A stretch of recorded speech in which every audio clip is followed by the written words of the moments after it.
పార్వతీపురం మన్యం జిల్లా కేంద్రంలో మున్సిపాలిటీ పరిధిలో గల కొత్త వలసలో ఆరోగ్య ఉప కేంద్రంను ఎమ్మెల్యే విజయచంద్ర ప్రారంభించారు. అర్బన్ పిహెచ్సి అందుబాటులో ఉండడం వల్ల స్థానిక ప్రజలు జిల్లా ప్రభుత్వ హాస్పిటల్కి వెళ్లే అవసరం లేకుండా వైద్య సేవలు అందుబాటులో ఉంటాయని అన్నారు.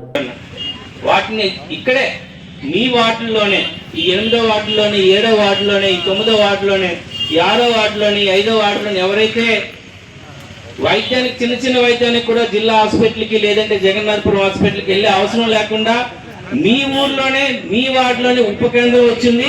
ఇక్కడ షుగర్కి, బీపీకి ఒక 7 టెస్టులు, ర్యాపిడ్ టెస్టులు అన్నీ కూడా ఇక్కడే జరుగుతాయి.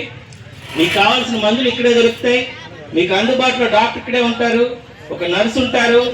మీ అందరికి కూడా ఈ హాస్పిటల్ ఉపయోగకరంగా ఉంటుందన్న ఉద్దేశంలోనే తెలుగుదేశం ప్రభుత్వం రాగానే పెట్టడం జరిగింది. దీనికి సహకరించిన వైద్య సిబ్బందికి కూడా ప్రత్యేకంగా కృతజ్ఞతలు తెలియజేసుకుంటున్నాం. పర్వాలేదు సార్, ఒక రెంటెడ్ క్లినిక్లైనా పెట్టేస్తే పర్వాలేదు, ప్రజలకు అందుబాటులో ఉంటుందని వాళ్ళు సహకరించడం. దీనికి